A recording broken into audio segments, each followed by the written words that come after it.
Welcome to Women Kicking Glass, the only radio show on OC Talk Radio dedicated to empowering women to be the best leaders they can be in any endeavor they choose. Patty Grimm is our host and interviews top women in a variety of fields to help women grow, learn, and lean in together.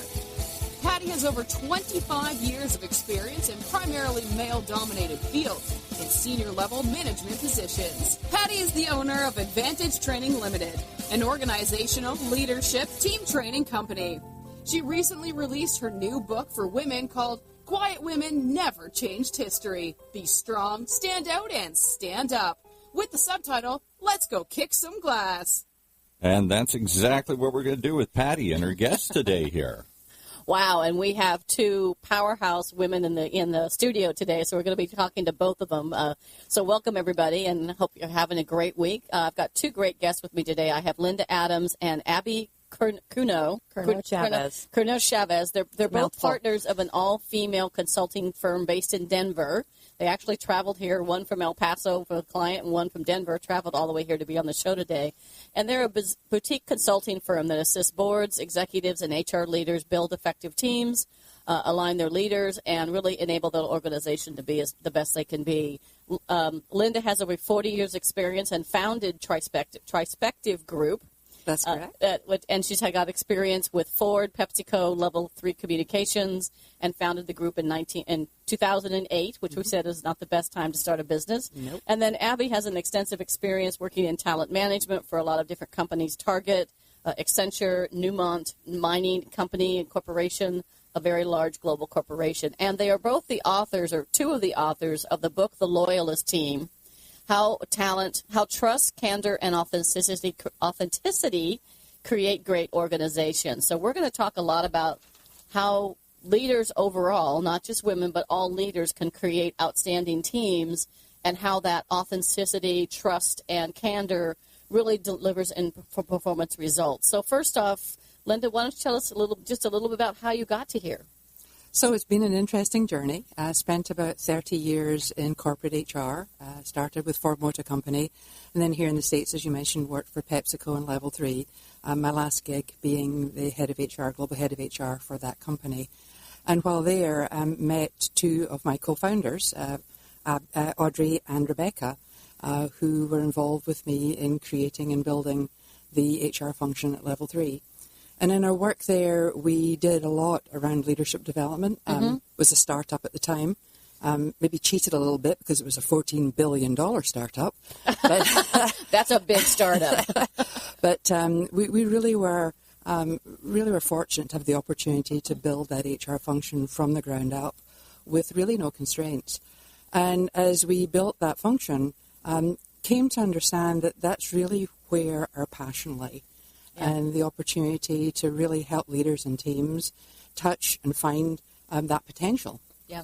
And really bring it forward. And so we made a decision to go it on our own, and that's what we did in 2008. In the middle of a recession. Yep. I'm sure your family said you were crazy, all kinds of things. I know when I left banking, my father really looked at me and said, honey, you're 29 years old, you're vice president of a large California bank. Why would you leave the security of a company like that to run your own company? You must be crazy. Oh, we were really lucky.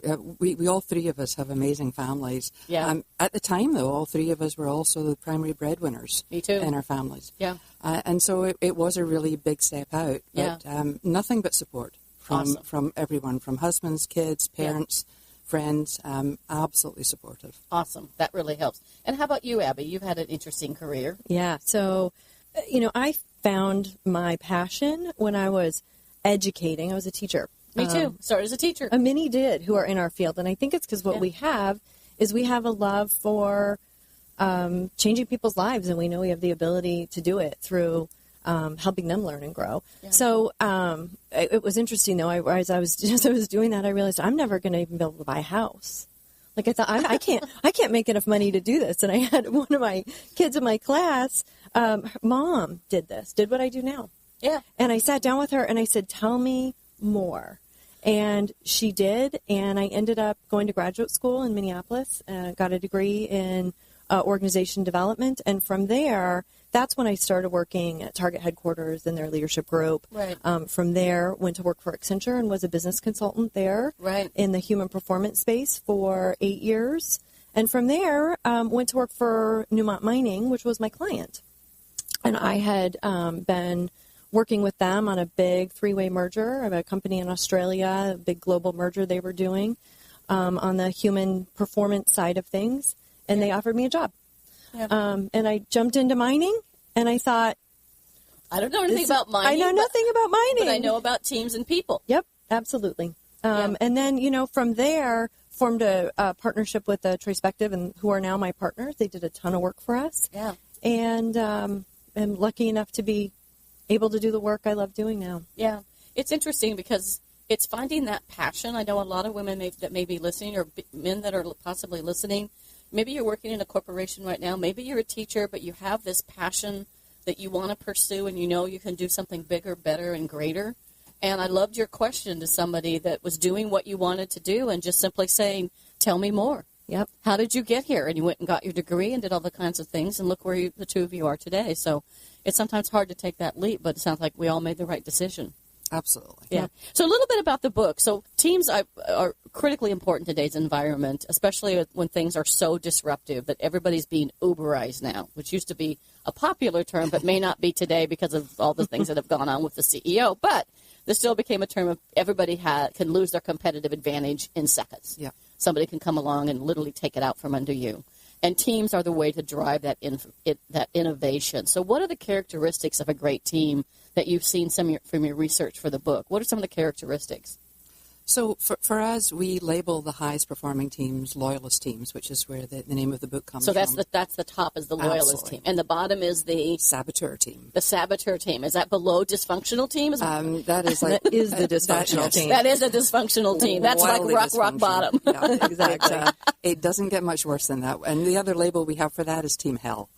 Team Hell. Yes. Wow. How many people have been on Team Hell? Well, Right here. in our work, we know that somewhere in the neighborhood of 20 to 25% of the teams that we work with. So that's a pretty significant number. Yeah. On the top end, the Loyalist team, about 15% of the teams that we work with are in that category. And I would just encourage listeners to pause for a moment and think about the best team they've ever been on. And what were some of the characteristics of that? What made it their dream team? Right. And they will come up with Yeah. the characteristics of a Loyalist team. There's trust, there's engagement, there's collaboration, there's fun, there's learning, there's a lack of fear. There's common purpose. Absolutely. Common goals are a really big attribute of Loyalist teams.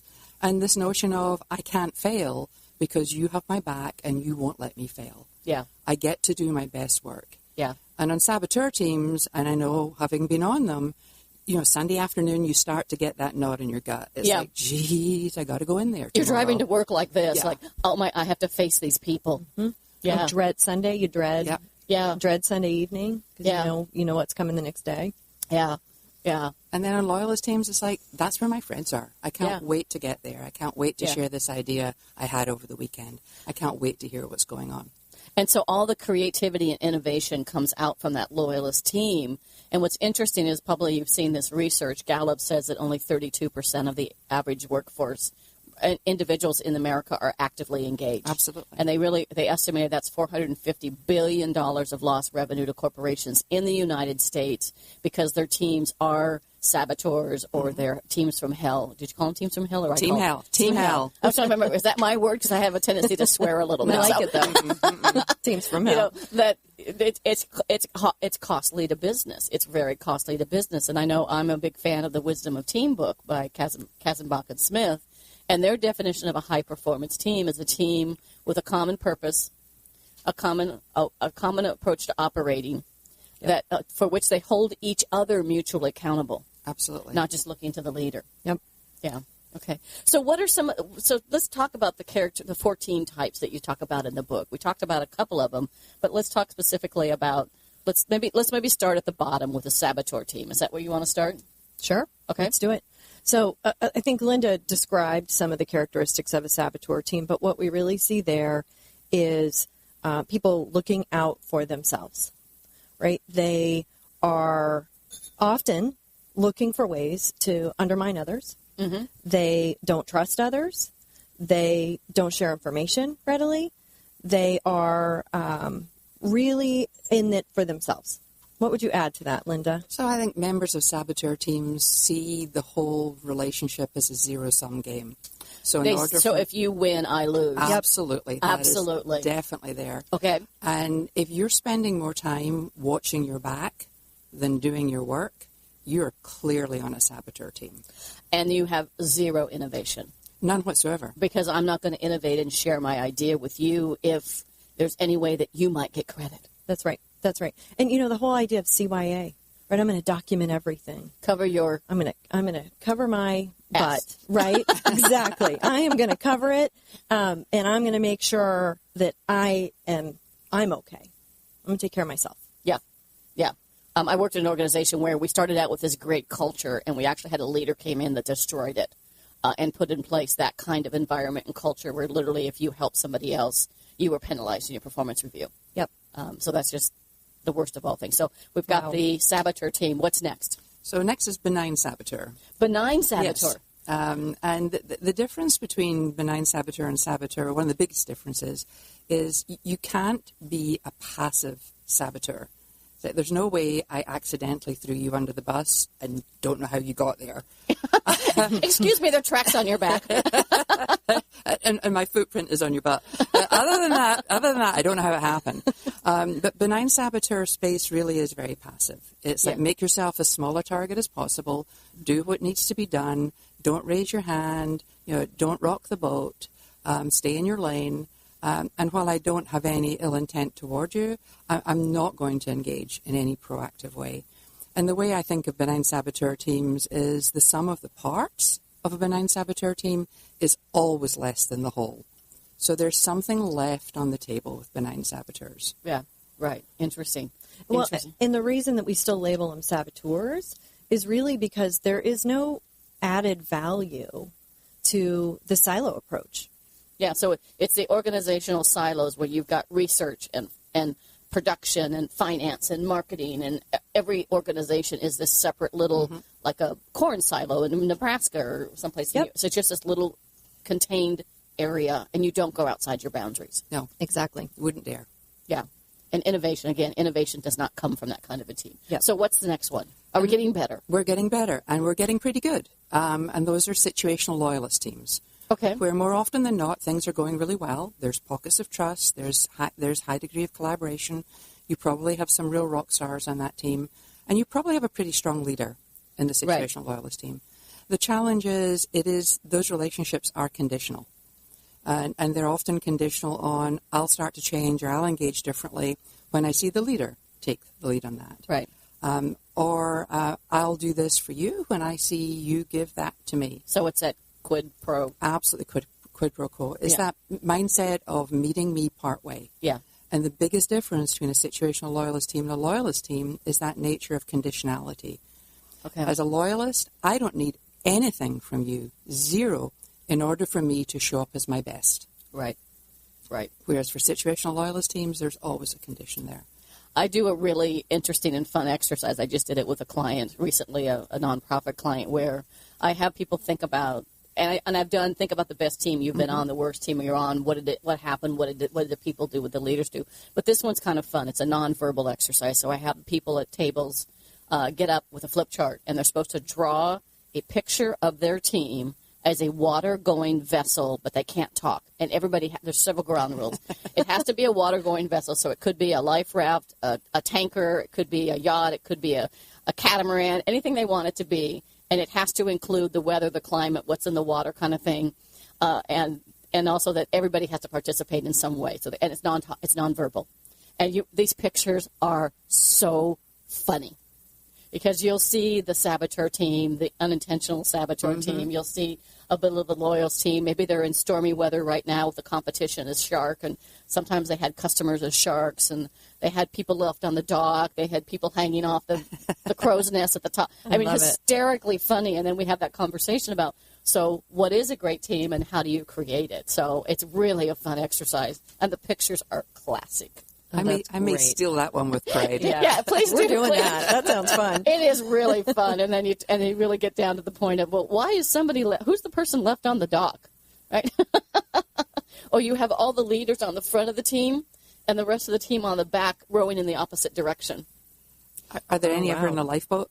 There's some in a lifeboat. There's some that are going downstream. And what I say to people is that I said, when you have a really great high-performance team, you've got everybody in the boat faced in the right direction with the right size oars and all rowing in synchronicity. And all you need to do as a leader is count the beats. Yep. I'm a rowing freak. I was on the Singapore American rowing team, and I loved it when I lived in Asia.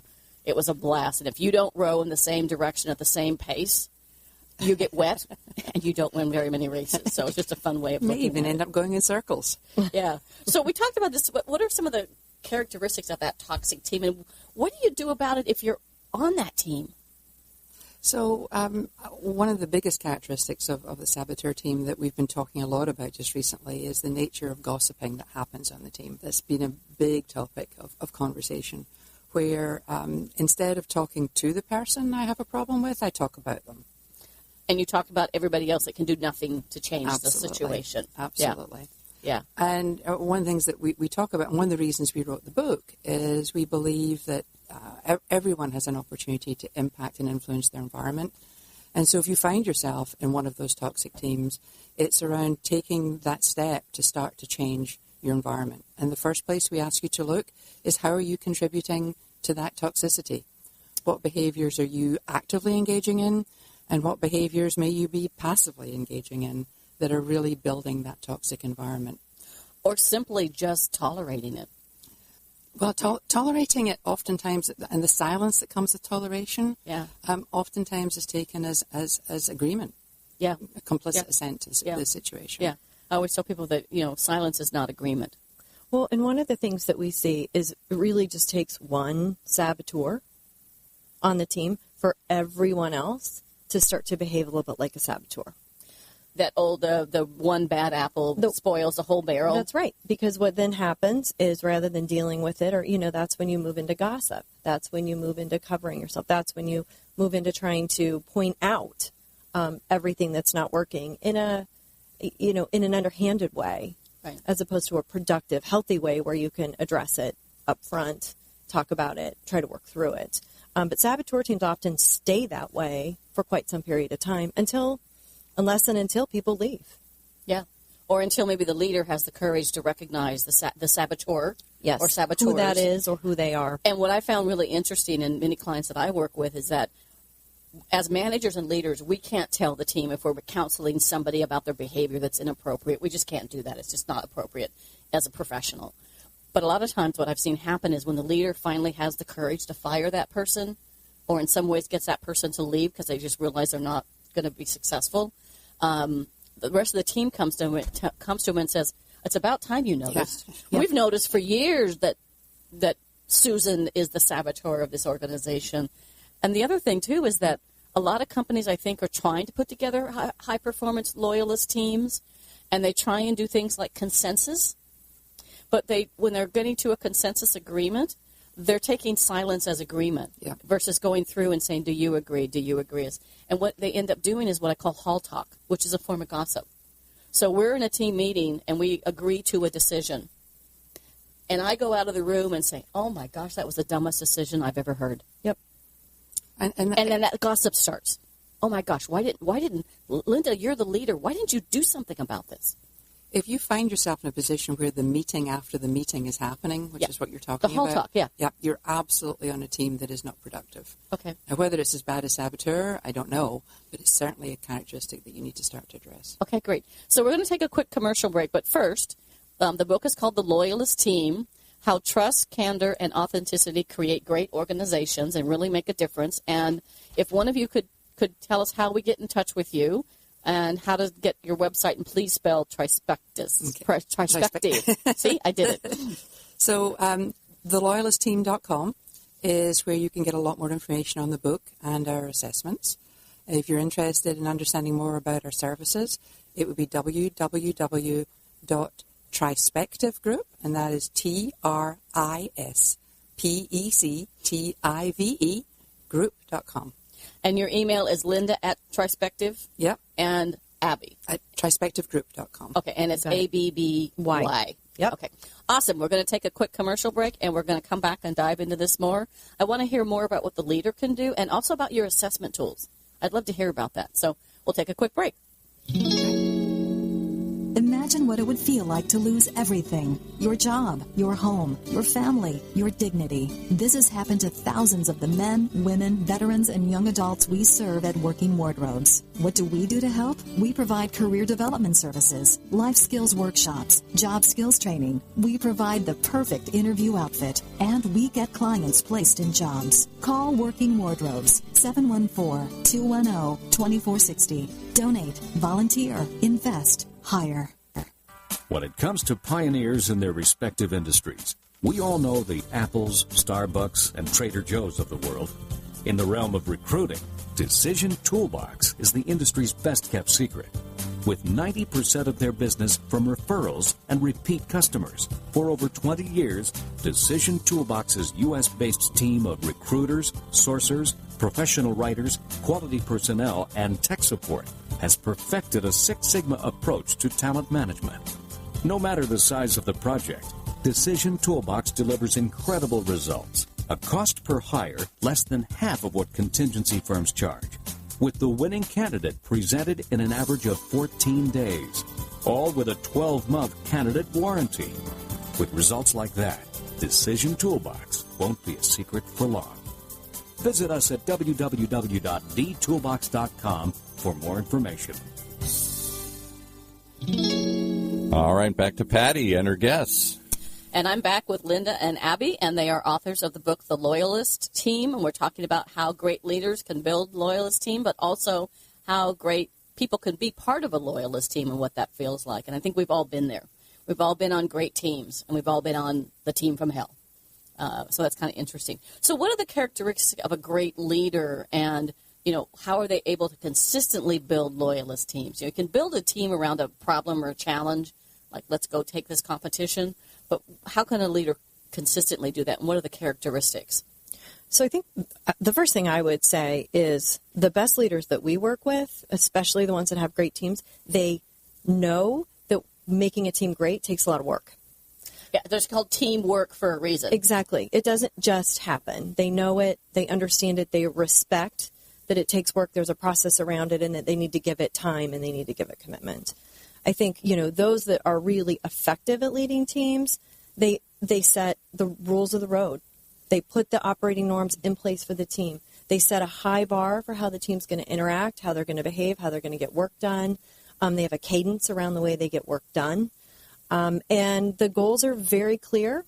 The other big thing, and I see this all the time working with top teams, is if I'm working with a CEO that doesn't like to create role clarity. Yep. It's these high-paid executives trying to figure out how to make their way, and it doesn't have to be the executive team; it can be any team, because people want to make a difference and they want to show up and be successful. But when you're not sure where the lines are, that's when leaders need to step in and they need to help create that clarity. I actually worked for one senior leader when I worked at the bank, and there were 5 VPs that all reported to him, and he didn't believe in setting goals, expectations, performance appraisal, because he thought it limited people's creativity.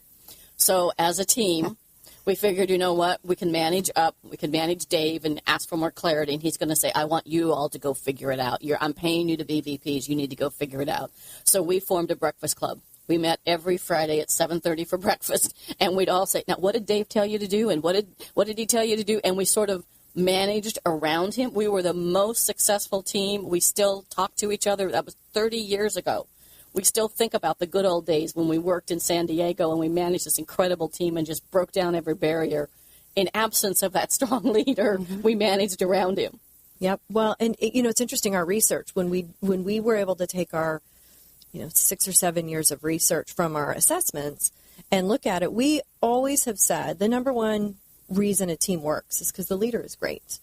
And what the research actually told us is really the number one reason is the relationships and the team's ability to come together, right, to do what they need to do. And your example is exactly that. Yeah.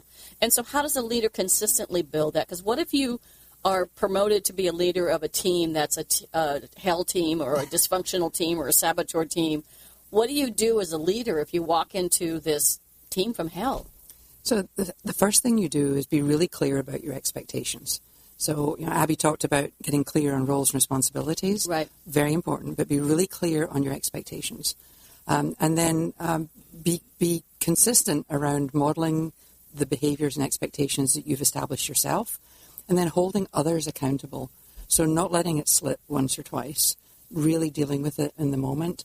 But a big part of being a Loyalist team is coming in and co-opting everyone to be on that team with you. Mm-hmm. And that's kind of what you guys did in your example. You co-opted each other to be on this Loyalist team. Yeah. So we would encourage leaders to do that too. They can't get there by sheer dint of their personality. The whole team has to be on board with the notion of this is what we want, this is how we're going to get there, and we're going to hold each other accountable to do that. So how do you deal with the issue of, so I think, and I've struggled with this myself with some of my clients, especially at the senior management level. They read all these magazines, they see all these books, and I say one of the dangers is when your executive gets on an airplane and starts reading magazines and books as they come back. And the the executive vice president I was just talking about, came back from a conference in Connecticut, a banking conference, and came back and said, I want you to fix customer service because we were really bad. And I said, well, how would you like me? He said, I don't care, just effing fix it. So I had to go figure this whole thing out. So that getting on a magazine and seeing the latest shiny object thing they need to do. But sometimes some of the executives, I think, get it intellectually that they need to have great teams throughout the whole company. But they don't know how to do it. They either don't know how to do it or it's not changing their behavior. Correct. So they don't get it down here in the heart or in the gut that this is the only way they're going to survive in today's disruptive environment. So how do you get senior executives to see that? Well, it's actually really interesting. So, one of the things, and when you work with those that don't naturally have it, like they get it, but they don't. They kind of get it. They get it, but it's not in them necessarily. Yeah. One of the ways is helping them see research too. Yeah. They can, facts. They're more analytical. If they can understand how much a high-performing team can actually shift the results, that can connect with them. I think, one of the ways we always do, we use our assessment. Yeah. So, people like data, and you can act on data. Yeah. And so we have a proven assessment that we've worked with that allows teams to basically get a 360 view. So it assesses, the team assesses the team assesses the leader, and then a group of stakeholders are asked to assess the team. And with that, that's awesome. And sometimes it's you can't run from the data. Yeah. So in the assessment that Abby mentioned, and we've got probably about 6 or 7 years worth of data in there now with hundreds of teams across multiple industries, we've identified some clear characteristics of Loyalist teams. And oftentimes when we go in to work with teams, we hear things like we can't get decisions made, or decisions get done over, or we're not fast enough, or we're not agile enough. What we know with Loyalist teams is that Loyalist teams are 292 times more likely to have those tough conversations than teams that are not. 292 times. 292 times more likely. Not 93, not 95. 292. It might sound specious when we say 0.4, but no, it really is 292. And we also know that Loyalist teams are 106 times more likely to provide tough feedback. And without that feedback, people run off cliffs, they run into buzzsaws, they run down dead ends. And particularly in an environment where you're looking to be fast and agile and innovative, you have to be able to move quickly. Yeah. And you have to be able to adjust quickly. Yeah. So without those tough conversations and without that feedback, you're spinning and you're really not going anywhere fast. I use the picture of it. People remember this from the Ed Sullivan Show. That will date us. Maybe not you, but the old Ed Sullivan Show. Thank you for that, and Paul in the room is the guy spinning the plates. Oh, yeah. Right? So there was, I'll give the visual of, there was this comedian that would be on the Ed Sullivan Show, and he'd have all these plates on sticks, dinner plates, glass dinner plates. And he'd start spinning one, and then he'd spin another one, and all of a sudden the first one goes down. And so, in essence, executives are sort of like spinning plates right now, trying to find that next innovation that's going to make them the competitive edge. And it sounds like having a loyalist teams is one of the key factors. I don't believe it's one of the key factors. I believe it is the key factor. Absolutely. And the thing that I think leaders are starting to come to understand today is what they've often viewed as the soft side of the business is the hardest thing to do. What was that number that you threw out there that Gallup said was being left on the table? 450 billion. Okay. billion. Big number. And that's because the soft side of the business, these relationship aspects, are not being attended to. So you just hit on one of my hot buttons, and I just had a conversation with somebody in education where they called it they call it business skills or soft skills. There's nothing soft about leadership. No. There's nothing soft about being a team. I've changed it to be professional skills. Probably that's not even good enough, but because it's not a soft skill to be a great leader and have the courage to confront those saboteurs, to stand in front of the team and say, here's our data, and the data says we're dysfunctional. Yep. Does your data show the gap between them and the best performing companies so they can actually see the gap? So we haven't done that on a company-by-company basis. Yeah. It really is around team to team. Team to team, okay. And so you can measure your effectiveness as a team dependent on where you are on that spectrum. Yeah. It's interesting because what I tell leaders is if there's a gap, like if your team is, if your team's here and it's supposed to be here, that's the space for leaders to take action. Yep. That's the space to put in some kind of an improvement plan, to work on it, to do something to change the ratio. So a lot of people have remote teams nowadays, right? So a lot of companies, when I worked at Microsoft, people I worked with, people I led might be in, my manager was in Madrid, my teammates were in Fargo, my other teammates were in Mexico City. So how does a leader manage a remote team in that environment? So we're seeing it everywhere too. Yeah. All of our clients, especially our global clients. Yeah, they're everywhere. They're all over the world. And what the best leaders do, what the best teams do, is they fully respect the fact that they've got to work a lot harder to make that team work. A couple of the things that are really critical, right, is you sort of live and die by email. Email and now Skype or Zoom or any kind of video conference. But, when one group's working, the other group might be sleeping. Yep, been there. And so, what happens is you've got to find a way to have regular and effective communication. You still have to put those ground rules in place. Mm-hmm. And sometimes they can look different for those types of teams, right? There are specific things they need to do. Like you've got to have rules about response time. You've got to have rules about when you're going to talk. One of the things that when I worked at Newmont, we actually did what we called share the pain. And so rather than it being, the leader or the executive or whoever's in, the most critical role, determine what time the meetings are, is you just do a share the pain. So that we did it. And it makes a huge difference, too. It just, respects the team more. Yeah. When I was in Worldwide Worlds at Microsoft, I had 2 conference calls a day. I'd have one in the morning where I'd get most of the U.S., Latin America, Europe, and I'd have an late afternoon evening call for Asia, China, Australia, and all those kind of organizations. And then that would be on a regular basis, and at least quarterly we'd have one meeting where we shared the pain. So I have this funny story. I was working in Singapore, and I'm on this call at midnight. And I'm on the call, and I literally fell asleep. I started out sort of like this, with the phone close to my ear, and I'm sitting up, and pretty soon I'm sort of leaning over, and pretty soon I'm laying on the couch. Yeah. And I hear somebody's, Patty, are you there? But you have a way to figure out. What was your response? Sorry, I was on mute. That's it. Oh, sorry, I was talking, I was on mute. You're right. You're exactly right. Well, so one of the things that often happens with these remote teams is people are trying to get 2 things done at once. So it's like, I'll get on this call and I'll get all my email done, and I'll finish this document. And so one of the ground rules I see a lot of teams today do is they say you have to be fully engaged. No laptops, no phones in the meetings. And if you're on the phone, be part of the conversation on the phone. Don't be trying to, get through all your emails. Yeah. Now, I actually heard that science proved this, and I have some people challenge it, that your mind cannot hold two thoughts at the same time, that you cannot be fully engaged in a conversation and doing email at the same time, that biologically it's impossible. Yep. And they said if you're trying to do that, that was the equivalent of trying to work and have 2 glasses of wine or smoke a marijuana cigarette. I mean, you can do that in California now. You can do that in Washington. Colorado. Yeah.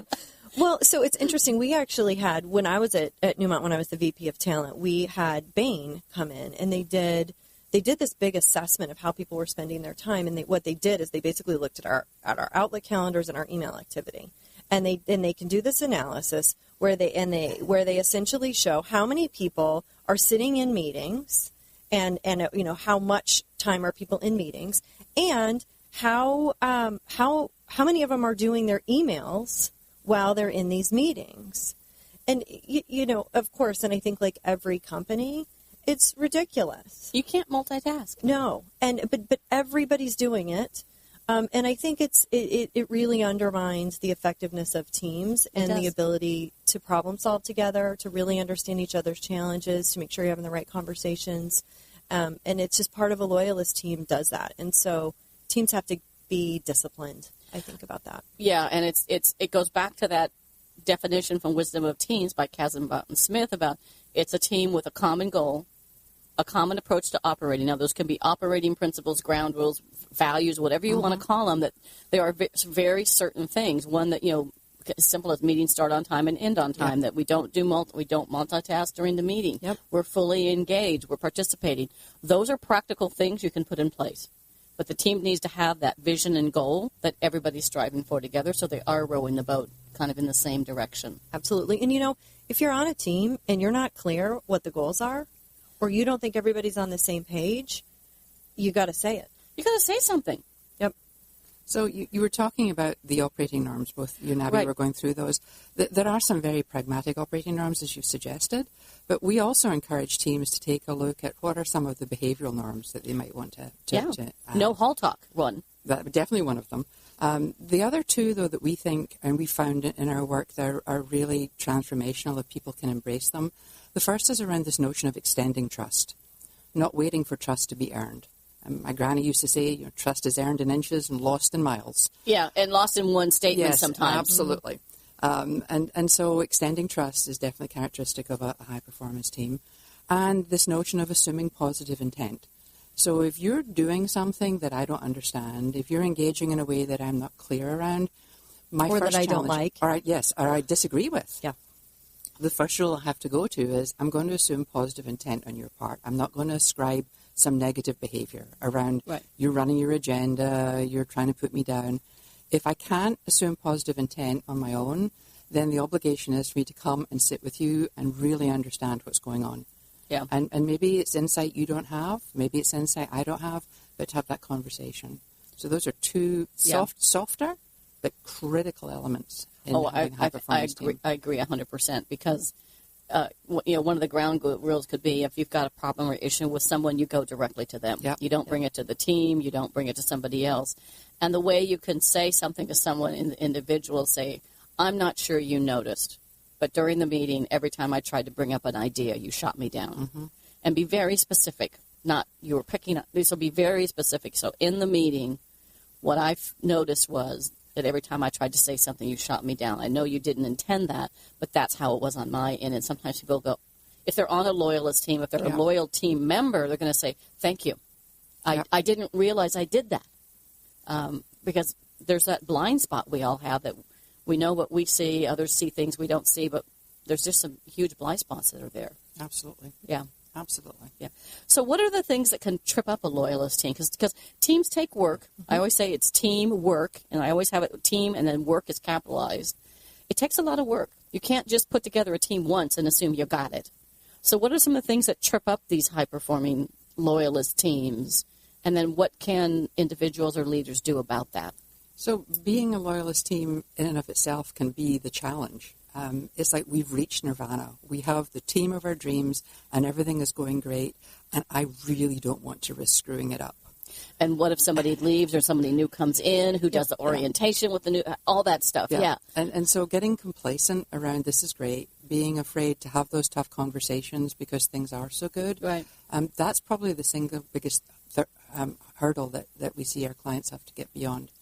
And we actually have one client organization who is in that space, who the CEO demands relentless candor and the ability to be able to engage in giving each other feedback, and has built it into their team sessions. Yeah. So what about leaders who say those things? We've all heard walk the talk. What about leaders who say all the right things? You know, they'll say they have an open door policy, but they have a closed mind. Or they say they want this candor, but when somebody comes to them with real feedback, that they shoot the messenger. So how do you deal with that? So it depends whether you're a colleague of that team leader or Right. whether you're a team member. But I think in both cases, in both cases, you really have an obligation to have a conversation. And it's certainly tougher to have when you're the team member. But I think getting in that space where you know the leader has the commitment, he said the words, she said the words, to say, I'm really struggling to line up your actions with your words. And I'm confused by what I'm seeing here. I like the way, can you say that again? I like the way you said that. I'm confused by... the way your actions line up with what you're telling us with your words. Yeah. And I'm not sure what the message is here. Can you help me understand it? Yeah, and as leaders, we really have to watch everything we say. I'll use You're in the fishbowl, always. Always. I'll use a funny example when I have a sarcastic sense of humor that you may or may not realize, but I have a sarcastic sense of humor. And, you know, I had an employee come to me one time when I was working in a bank, in a retail bank, where people are coming in. It was a very busy day, and the ground rule was you don't shut your teller window unless the building's on fire or something really bad has happened. You just, because there were so many people in line and we had scheduled breaks and things. This one brand new teller came up to me. I was the operations manager, and she said, Patty, I need to go to the bathroom. Well, my sarcastic sense of humor kicked in, and I said, I'm sorry, you'll have to use your trash can. True story. She came back to me about 10 minutes later and said, I can't use my trash can. I have on a jumpsuit. Otherwise, my teller would have squatted in their trash can in the public library. So you have to watch everything you say. You know, you're absolutely right. And I think, you know, often too, you know, people are looking, they want direction. You show up to work to do a great job. You show up to work to get recognized for making an impact. And you want to do what your boss, you know, is going to make your boss happy. So if your boss tells you to be in a trash can, right, you know, you think, oh, goodness, right? I know the rules of the road here. You know. So that's an interesting story. But I do think, you know, this idea of being courageous enough to find a tactful way to have really tough conversations is part of growing into being a loyalist team. You know what, we find loyalist teams, they don't struggle with it as much. Right. It's always tough to deliver bad news, and it doesn't matter how much trust you have. You know, but I've got 4 partners, and we are very much a loyalist team, but we have moments, right, when we need to give each other some tough feedback. Mm-hmm. Or, you know, there are different things that have come up that we've had to really work through, and it's just as hard on a loyalist team to be brave enough to say things that you know might hurt someone else in hearing it, or possibly harm the relationship. Loyalist teams have less fear of it harming the relationship, which is one of the distinctions, but you have to build to that too. You have to build that trust, and I know a lot of times I tell people to state intent before content. Mm-hmm. So I might say, that. You know, Linda, you may not be aware. In this client meeting, here's what happened. You know, I just wanted to bring this to your awareness and kind of, you know, say intent. My intent is to give you information of something that you may have not seen that happened in this client meeting, in this team meeting, whatever it happens to be. Yeah, and we always encourage people, too, to say, if it really is hard, often just say, this is really hard for me. This is hard for me to share with you. I might not say this right, and you know, I apologize in advance if this is clunky or if I hurt your feelings. But here's my intent. Yeah, I really want to have us be in a better place. Well, and if the leader models that behavior, then the team will the team models that behavior themselves. Yes, excuse me. If they see the leader admitting this is hard for me, then they're willing to do it too. Well, this idea of vulnerability, right, is a huge part of what leaders of loyalist teams do, right? They never claim to know it all, have it right. They're struggling to solve difficult problems too. And being able to put that back out to your team and say it and talk about it, ask the team to help you do it, is such a great way to model the fact that it takes a team, it takes a village to, innovate, to solve tough problems, to get through the challenges that come up at work and in business. So loyalist teams need leaders who are, the word I would use from your book, Authentic. Excuse me, I'm sorry. They need to show that authentic side and say, I need your help. Yep. Right? Absolutely. How does diversity in team style come into place with loyalist teams? So the option is whether or not you choose to lean into that diversity and leverage it and have it be a strength for the team, right? Or whether you allow that diversity to actually create tension and friction on the team. And loyalist teams really do understand that diversity is so much broader than whether it's skin color or gender or country of origin. It's also diversity of approach, diversity of thought, how you process information and make decisions. And in our team sessions, we do work around just that, where we have team members take personality assessments and use those not because that's a hard science, but because it does provide some insights around what those preferences are, and an opportunity for the team to explore where those preferences can collide, and where those preferences can come together in a way that's much more constructive. Every team I ever led and managed in my entire career, I always did Myers-Briggs, personality assessment, DISC, D-I-S-C, Strength Finder, Platinum Rule. I've used probably everyone on the market, and simply done it in a fun way to understand how people work, how they prefer to think, act, and talk. Are they direct versus indirect? Are they task or people focused? To get people to really understand what it really means to be part of that. Because a loyalist team needs everybody. All different backgrounds. So a couple of last questions before we run out of time. Why did you guys write the book? So we wrote the book because we really felt that we had something to share around an understanding and approach around how to build great teams and this passion that we have that everybody deserves a great team experience and a belief that every team has the potential to be great. And without the book, our reach was kind of limited to the number of hours we have to get in front of clients. Right. And this is an opportunity to really send that out to the world. Yeah. And so I'm going to ask both of you, what is your last word of advice for leaders out there, team members out there, about how to be part of a loyalist team, how to create whatever you'd like to discuss. And then we'll go one more time about the book and how people can get in touch with you. I think the big piece of advice I would have is really own it, right? If you be committed to building a great team. You show up and spend a lot of hours at work. Make it great and work at it. Be willing to say what you need to say. Show up as yourself, be authentic, and work hard to create a great team. Don't just passively sit back and accept status quo. Okay, great words of advice. And Linda? The notion that if you understand that only 15% or so of the teams out there are loyalist teams, if you don't have what you want where you're at today, chances are you're not going to leave and walk into that great team out the door. So work with what you have. And to the extent that you can't create the environment that you want, trust me, you will have learned something about yourself. You'll have gained new skills around what it is to really show up as a loyalist. And you'll take that with you into your next interview, into your next job. Right. And you'll find that team of your dreams. Yeah.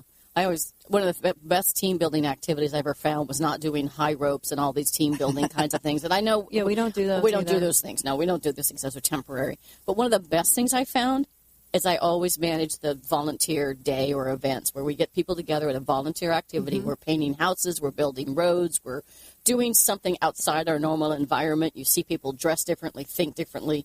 You get to meet people in a different environment. You learn something about them you didn't know, and it really helps kind of build that team spirit. And then you have a common thing that you remember. You know, remember when we painted that house?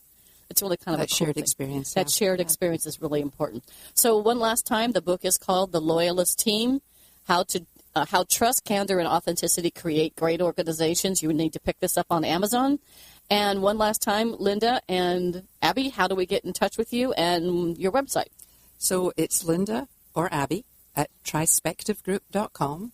And I would encourage your listeners to think about, if you're interested in the team that you're on today, go and take our free assessment. It takes less than 5 minutes. Just go to takesnapshot.com. Takesnapshot.com. You got it. And you will find out in 5 minutes, based on your perspective, which one of those 4 team types you're on. Okay. And there's some ideas and advice on there around what you can do to change where you're at if you're looking to change it. Well, thank you for offering the free assessment. And one more time, website, and please spell Trispective. It's TRISPECTIVE group.com. Awesome. Well, thank you, ladies, and thank you for traveling all the way from Patty. Colorado, El Paso to be here today. We're going to go have a fun lunch. So just a couple of things to the audience. One, thank you so much for listening. I always tell people to listen, learn, and lead. So take what you're learning here and apply it to your environment. If you want to get in touch with me, my email is pattygrimm@live.com, and that's PATTIEGRIMM@LIVE.com. My website is www.advantage-training.com. And if you want to pick up my book on Amazon, it's Quiet Women Never Change History. Be strong, stand up, stand out, and let's go kick some glass. So thank you, ladies, and this has been a rockin' show. Amazing. Thank you. Thank you. Thanks for listening to Women Kicking Glass, the only radio show on OC Talk Radio dedicated to empowering women to be the best they can be. Listen each week or download the podcast at patty.grimm.podbean.com. To reach out to Patty to schedule a speech webinar or to learn more about her leadership and team training, contact Patty at pattygrimm@live.com. For more information about her company and her books, have a kicking day.